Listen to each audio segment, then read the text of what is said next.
appendix of his work. I want to read it.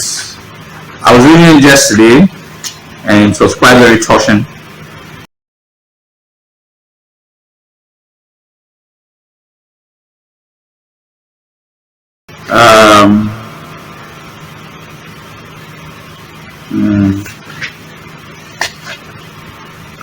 Alright, I'm going to be quite fast when I'm reading it.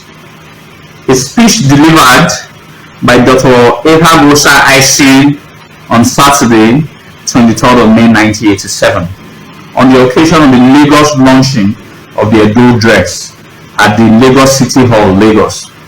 Don't forget, after he had launched the book in Benin, about 6-7 months later, it was also launched in Lagos, and this was a speech. It is most appropriate that the first place outside Benin City, where the ceremony on the launching of the Edo dress is taking place. I'm reading what he delivered May 3rd, 23rd, 1987. What Dr. Imasuen Izoduwa delivered, I'm reading his speech. It is most appropriate that the first place outside Benin City, where the ceremony on the launching of Edo dress is taking place, should be the city of Lagos. To the Edos, Lagos is native land and is co-peopled. Page 105 in the appendix, and is co-peopled and ruled by Benin City people. Oba Orhogbua founded Lagos. Orhogbua was an Oba of Benin during the second half of the 16th century. He had an overseas education when young. In that he attended a Portuguese colonial school, very probably in Sao Tome or Angola, or possibly in Lisbon itself. He wrote and read the Portuguese language fluently and was baptized as a Roman Catholic Christian. His exposure to sailing and the sea in his youth equipped him for his later exploits when he became the Oba of Benin. Orhogbua was the only sailor monarch that the Edos had. He founded Lagos, Eko, as the field headquarters where he lived for many years, during which time he created a maritime, or more correctly, a lagoon-based empire, whose boundaries were only limited by the geographical extent of the lagoon system that runs parallel to the Atlantic shoreline of the Bight of Benin. When he died, the Edos relapsed into being only a land people.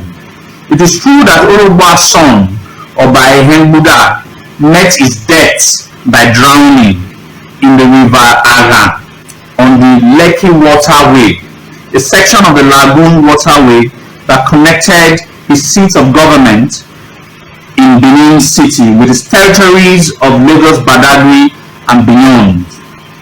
The circumstances of his death in the early years of the 17th century helped, I surmise, to discourage the spirit of maritime and riverine adventures in his successors, the later Obas of Benin. It might be that Orhogbua decided to try out his father's fighting boat by paying a visit to Lagos in them. The boat, no longer seaworthy, fouled out on the Aran. Aran is River Niger, that's what Edo call River Niger. Benin owns Lagos. She exercised a sovereign control over Lagos until the year 1851, when the British, in their political encroachment on this part of the world at that time, cut off the last tenuous political hold that Benin still exercised over Lagos. 96 years before, that was 96 years before I was born, in the year 1834, the people and chiefs of Lagos resolved to put an end to the reign of their Oba, Idawu Ojulari, son of Oba Oshilokun, an elder brother of Kosoko, later the Oba of Lagos. The Lagos people communicated their desire through a special deputation to the Oba of Benin, Oba Semede, Satisfied with me to accede to the request, Osemede sent an Ukoba to Lagos to Oba Idowu and requested him to commit suicide. Idowu complied and took poison. He died on the 9th of the following day, clearing the way for Oba Adele, who had in the meantime visited Benin City overland through Oyo to come to the throne of Lagos for the second time. 8 years before the 1859 founding of my alma mater, the CMS Grammar School, Lagos, Kosoko was the Oba of Lagos. Akintore, his uncle and predecessor Oba, was in exile in Badagry. The British consul looking after British trading interests in the Gulf of Guinea at this point in time was John Beckcroft, who was headquartered in the island of Fernando Paul. John Beckcroft came to Lagos in that year of 1851 and asked Oba Kosoko to sign a treaty with Britain.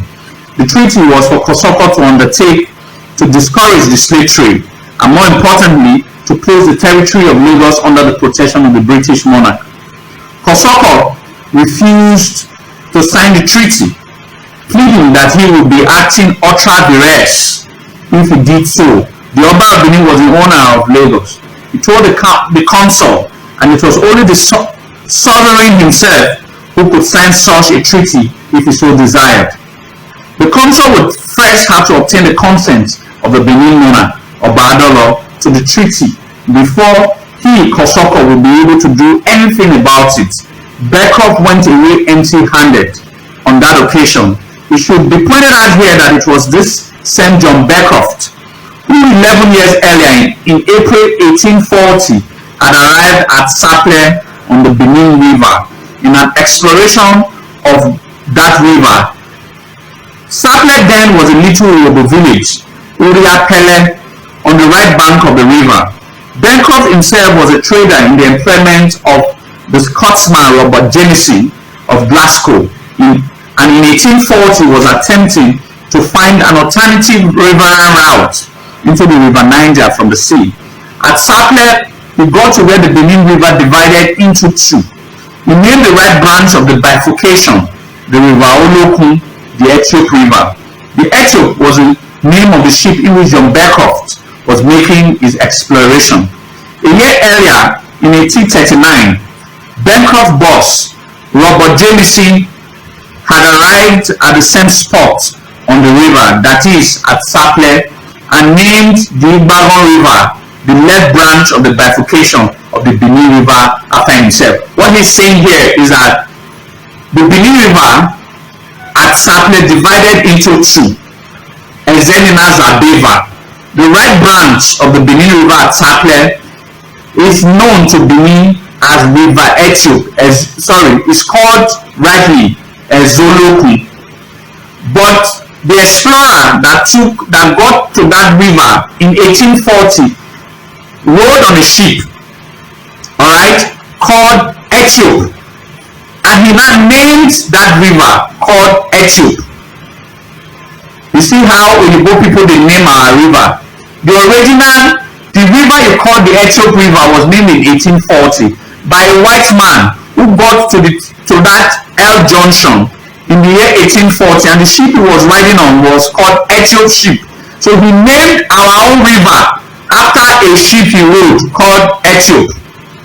So permit me to say that river is not called River Ethiop, it's called River Olokun, Ezolokun Edutie. Alright, but a year earlier, his own boss had also gotten to the point and instead also named the other left bifurcation of the river after himself, and the boss of that John Beckcroft was called Robert Jamieson. So that left hand side is called Jamieson River. It's not supposed to be called Jamieson River, it's supposed to be called Igbaron Ebiwonyi. So two Igbo people named our river to their name, and that's what we call the river still today. So that's what Dr. Imasuen was explaining. Nigeria has yet no national language. I want you people to listen very well. Nigeria has yet no national language and no national dress. The English language and the English dress have served to unite the many nations that the British have wedded together as a Nigerian super nation. Lately, especially since the last 3 decades, as overt colonialism died, the separate nations that make up the Nigeria Federation have each rediscovered the essence of their particular ethnicity, and they liked what they discovered of themselves. The ethnic language they speak and the distinctive mode of dress they adopted are the outward manifestation of these ethnic uniqueness.